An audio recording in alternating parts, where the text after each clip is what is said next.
तो ये एक डिफिकल्ट कार्य इसलिए था क्योंकि औरत ही औरत की दुश्मन बनती है आज की डेट में, वो ही जाने देती। तो हमें सबसे पहले तो हमने उन महिलाओं को लिया जो घर से सुखी नहीं थी कि भाई हमें ये प्रॉब्लम है, हमने उनको आगे बढ़ाया कि कोई बात नहीं, ये लाइफ है, ये चलती रहेगी, लेकिन आप सेल्फ डिपेंडेंट हो जाओगे तो थोड़े अपने आप में आपके अंदर कॉन्फिडेंस आ जाएगा। कई बार जो है कि जो मोतीलाल नेहरू खुद जो है कि ये कोशिश करते हैं कि उनकी जो बहू है उनको थोड़ा सा वेस्टर्न अपडेट किया जाए ताकि वो सोसाइटी में उनको थोड़ा सा रिस्पेक्ट मिले। और मज़े की बात ये है कि उस नेहरू परिवार में जो उनकी ननद, आप ननद कह सकते हैं, कि उसमें जो नाम है वो है विजय लक्ष्मी जो है कि, और इसके साथ साथ जो है कि कृष्णा, ये जो नाम है, उनकी जो नंदे थी वो भी कहीं ना कहीं अपनी भाभी को टॉन्ट करती थी। हम लोग मैं आपको जैसे भी पता है कि मैं कुछ इस तरह के कोर्सेज हम रन करते हैं और इस तरह की हमने एक प्रोग्राम बना रखा है जो महिलाएं हमें लगता है कि कुछ करना चाहती हैं ज़िंदगी में, जैसे कि आपने बोला हाँ और ना कहना, हाँ और ना बताना। मुझे ऐसा लगता है हाँ कहना फिर भी आसान है, ना कहना उतना आसान नहीं है। हमारे देश में एक पॉलिटिकल राइटर हैं इंदर मल्होत्रा। मैं उनकी एक किताब पढ़ रहा था, इंदिरा गांधी की बायोग्राफी, और उसमें जो पहला चैप्टर था, उस पहले चैप्टर में ये मौजूद था कि जो जवाहरलाल नेहरू की जो वाइफ थी कमला कौल, वो एक पंडित परिवार से, वो भी एक पंडित परिवार से संबंध रखती थी, जिसको हम कश्मीरी पंडित जो है कि कहते हैं।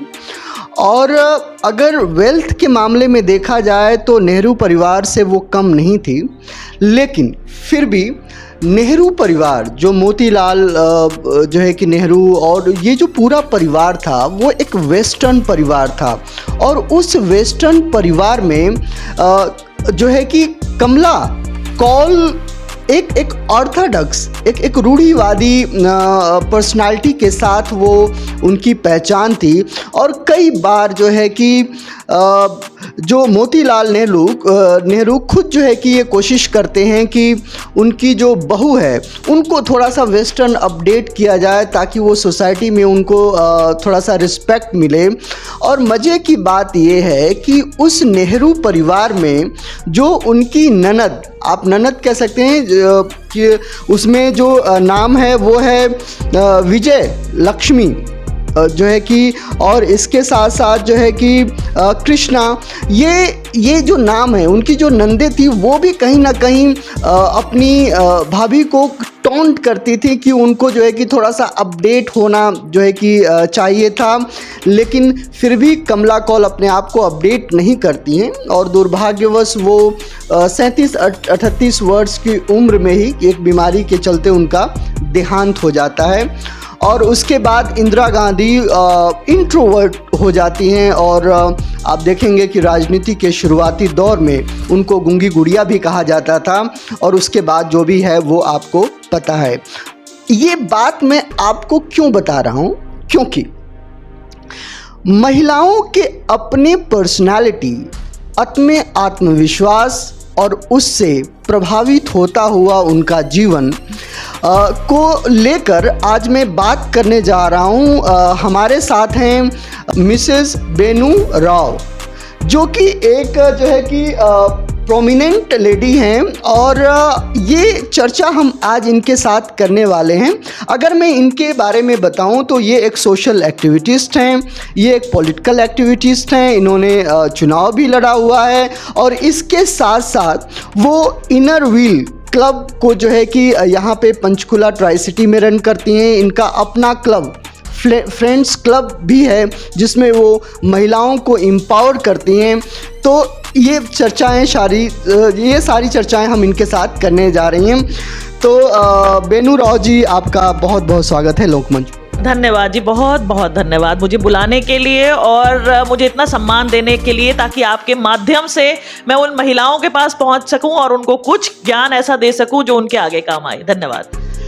सबसे पहले तो मैं आपसे ये बात करूंगा कि एक आपने मुहिम चलाई है जो आप कुछ लेडीज़ को ट्रेन करने जा रही हैं, उनके सेल्फ कॉन्फिडेंस वगैरह को लेकर थोड़ा सा बताइए उसके बारे में, आखिर में है क्या वो सब? देखिए क्या है कि महिलाएं जो हैं आज की डेट में बहुत कुछ कर रही हैं, सेल्फ डिपेंडेंट हैं, लेकिन बात कहाँ आती है उनको कॉन्फिडेंटली शो करने की, वो क्या कर सकती हैं लाइफ में। तो मैं पिछले 25 साल से, अभी से नहीं कर रही हूँ एसके जी, मैं पिछले 25 साल से यही काम कर रही हूँ कि महिलाओं को साथ लेकर कोशिश ये रहती है कि जो कर रही हैं उनको सामने लाया जाए, उनको कॉन्फिडेंस दिया जाए कि जो आप कर रही हैं वो लोगों को बताओ कि आप क्या कर रही हो, कैसे कर रही हो और क्या आगे करना चाहती हो। तो women upliftment is the only criteria I am working on at present. मेरा वही काम है कि जहां नारी शक्ति को आगे लाना है, चाहे वो बात करने में हो, चाहे वो उनको व्यवसाय देने में हो, चाहे वो उनको आगे लाने में हो, चाहे वो उनको इस तरह के कार्य देने में हो जिनमें वो सक्षम है, तो मैं ये सारा काम कर रही हूँ।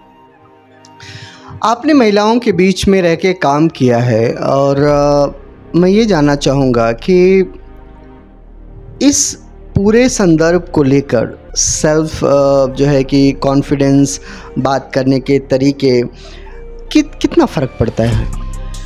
मुझे लगता है बहुत फ़र्क पड़ता है। देखो इसमें कोई नारी या पुरुष की बात नहीं है, आप भी हैं जैसे आप एक सशक्त वक्ता हैं और बहुत अच्छा बोलते हैं। आप पहले मैं कहता रहा हूँ कि मैं सशक्त वक्ता हूँ, आप लोग मानते ही नहीं। आज मैडम ने कहा है तो आप मान लीजिए, ठीक है? हाँ तो मैं मान रहे, आप मानते हैं कि आप सशक्त वक्ता हैं। और एक अच्छा वक्ता जो है वो लोगों के साथ जुड़ सकता है, उसको बता सकता है कि देखिए समाज में ये चल रहा है। इसी तरह से नारी सशक्तिकरण भी यही चीज़ है।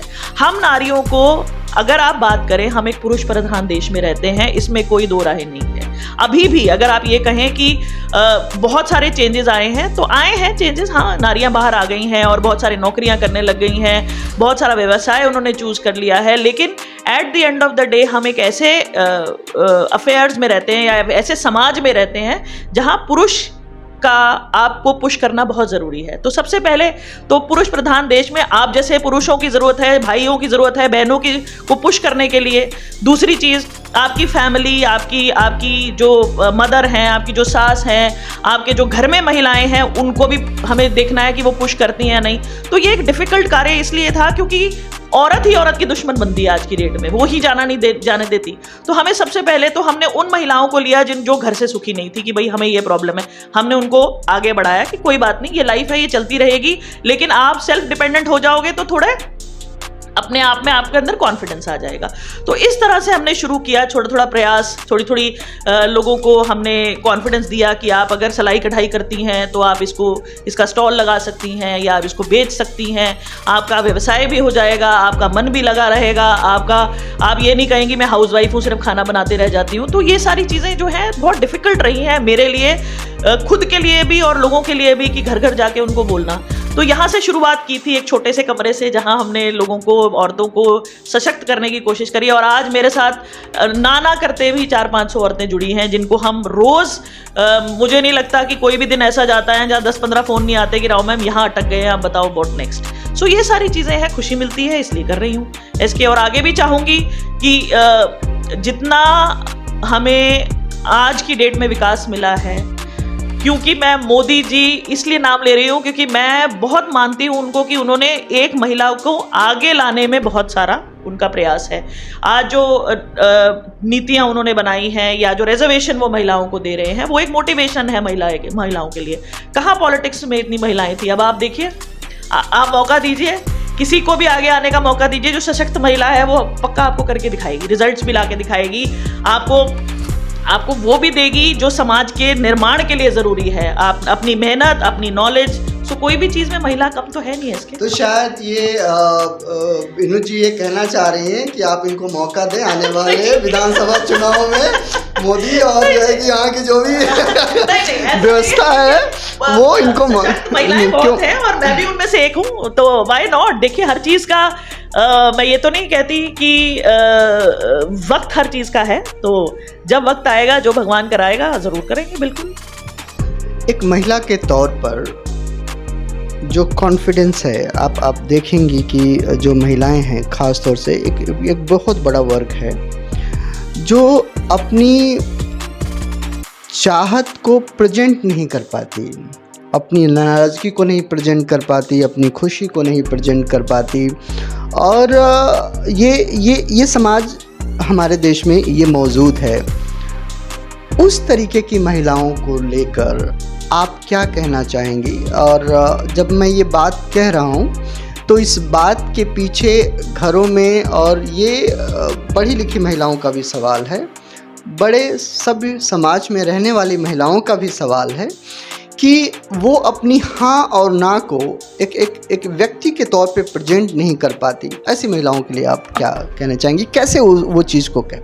देखिए, हम लोग मैं आपको जैसे भी पता है कि मैं कुछ इस तरह के कोर्सेज हम रन करते हैं और इस तरह की हमने एक प्रोग्राम बना रखा है जो महिलाएं हमें लगता है कि कुछ करना चाहती हैं ज़िंदगी में। जैसे कि आपने बोला हाँ और ना कहना, हाँ और ना बताना। मुझे ऐसा लगता है हाँ कहना फिर भी आसान है, ना कहना उतना आसान नहीं है किसी को। आप भी मुझे कोई काम कहोगे तो मेरे लिए ना कहना काफ़ी मुश्किल हो जाएगा। मुझे याद आ रहा है अमिताभ बच्चन की वो movie Pink, no means no. तो वो बहुत ज़रूरी है हमारे लिए कि नो मीन्स नो। तब जैसे मैंने आपको कहा कि यस कहना बहुत आसान है कि कोई बात नहीं, आप मेरा काम कर देंगे, और लेकिन उसके बाद काम करना अपने आप में बहुत जद्दोजहद हो जाता है। तो हम ना कहना नहीं जानते। तो हम इसी तरह के कुछ कोर्सेज रन करते हैं। हम ऐसा नहीं है कि हम सिर्फ महिलाओं को ही कैटर करते हैं, हम स्टूडेंट्स को भी यही समझाते हैं कि it is very easy to say yes but it is very difficult to say no. लेकिन ना कहने का भी एक तरीका है, हर चीज़ का एक तरीका है इसके जी। अगर आप किसी भी चीज़ को आप सामने लाना चाहते हो, सपोज एक छोटी सी ही एग्जाम्पल है, अगर आपको ये कहा जाता है कि एसके जी आपको एक नौकरी मिली है और आपको बहुत अच्छी सैलरी मिल रही है, लेकिन आपको जालंधर ज्वाइन करना है, आप नहीं करना चाहते जालंधर क्योंकि आपने पोस्ट यहाँ के लिए अप्लाई करी थी, लेकिन स्टूडेंट जो है वो घबरा जाता है और फटाफट बोलता है कि यस मैडम हम कर लेंगे ज्वाइन। उसके बाद प्रभाव स्टूडेंट पे भी है और ऑर्गेनाइजेशन पे भी है। आप 10 दिन बाद देखिए आपको डिफिकल्टी लगेगी उस माहौल में अपने आप को अडेप्ट करने के लिए कि आपने शुरू में तो कुछ कर लिया, लेकिन अगर आप उसी को ना कहने के तरीके को ये बोल देते कि अगर आप मुझे यहाँ प्लेस कर देंगे तो मैं ज़्यादा रिजल्ट दे पाऊंगा, आपको ज़्यादा कमा के दे पाऊंगा क्योंकि मेरा सोशल सर्कल यहाँ पर है, मैं यहाँ आपको बिजनेस ज़्यादा दे पाऊंगा। तो आप बताइए, ये ना भी कह दिया आपने और अपने आप को जाहिर भी कर दिया कि भाई मैं वहां खुश नहीं हूं। तो इस तरह की जो मोटिवेशन है हम स्टूडेंट्स को भी देते हैं, हम महिलाओं को भी देते हैं कि आपने सीधी ना नहीं करनी, ना ना ना ना वो खड़ना है, वो आप अफेंड दूसरे को, बंदे को आपको ऐसा लगेगा कि आप उसका दिल दुखा रहे हो। ना करने के तरीके, अगर मैं आज ये कह दूं घर में भी, अपने घर में भी कि ये काम मैं नहीं कर सकती, चाहे मेरे को लगता है कि हाँ मेरे से, लेकिन उसको ना कहने का भी एक तरीका है। तो वही हम अब महिलाओं को समझाते हैं कि लड़ाई नहीं करनी है किसी से, या आपने इस तरह की अभिव्यक्ति नहीं बनना कि आप बिल्कुल सीधा कि no, but there are ways to say no. यही पर्सनैलिटी है। You know what you're doing, आपने करना वही है जो आपको अच्छा लगता है, लेकिन दूसरे को भी वही अच्छा लगे कि यार ये तो ठीक हुआ।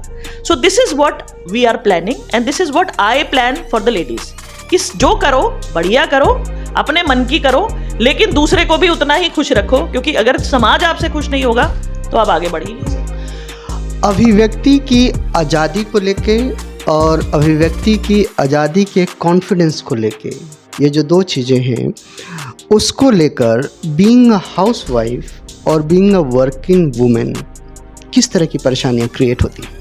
बहुत। देखिए, जहाँ तक वर्किंग वुमेन है वो ऑलरेडी घर से बाहर है, उसको ऑलरेडी कॉन्फिडेंस लेवल 50% मिल चुका है, क्योंकि आप जब बाहर जाती हैं, आप 4 लोगों से मिलती हैं, चाहे आप एक सबमिसिव नेचर की हो, चाहे आप एक इंट्रोवर्ट भी हो, फिर भी आपको एक एक्सपोजर मिला है।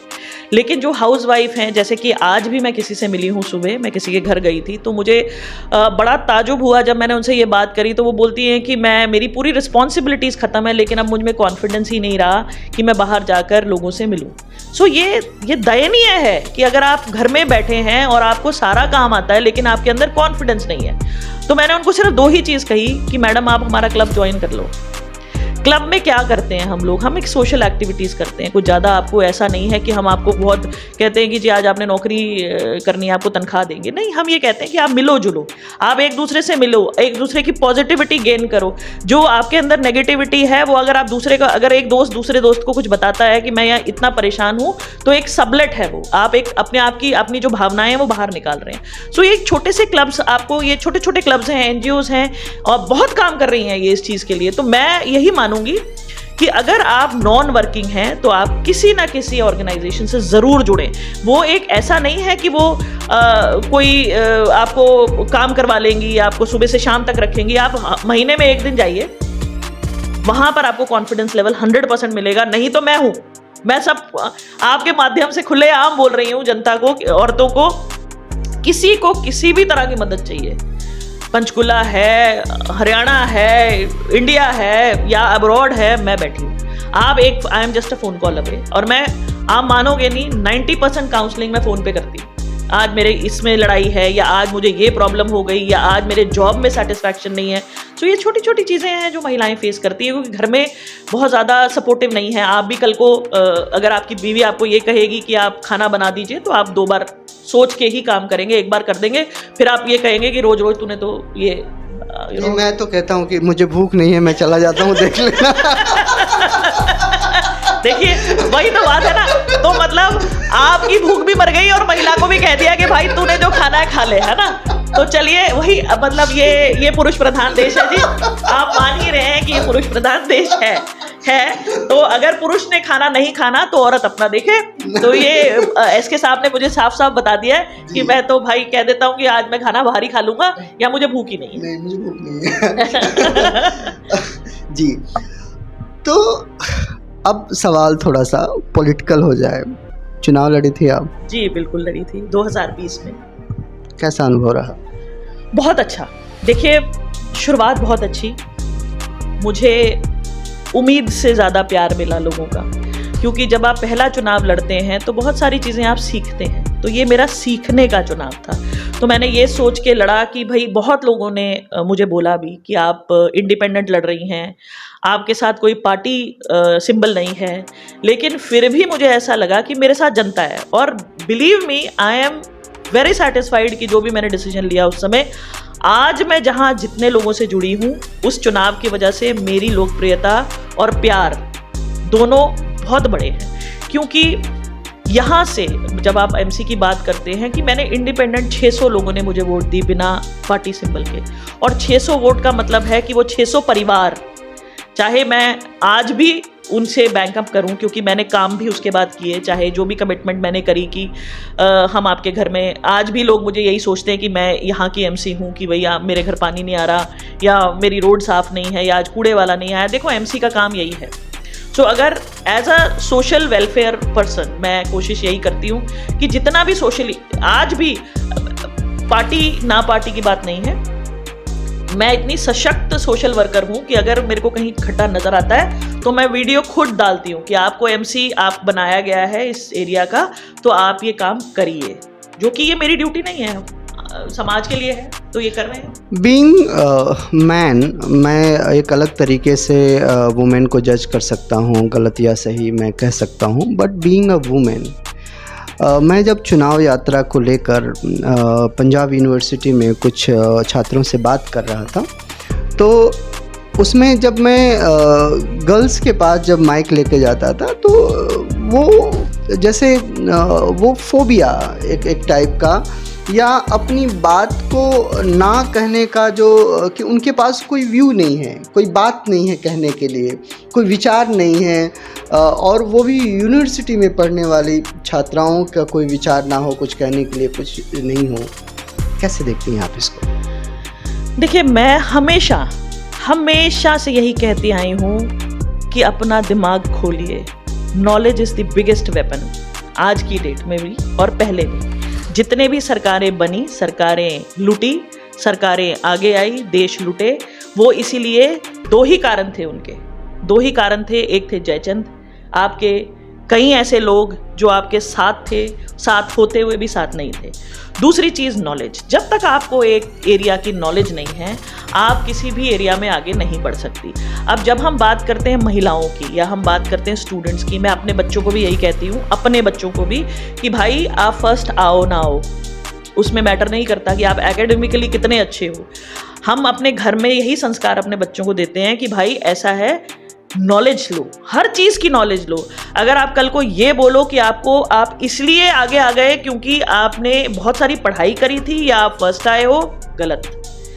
Knowledge is the strength of the person. आपको कितनी नॉलेज किस एरिया की है वो बहुत इंपॉर्टेंट है।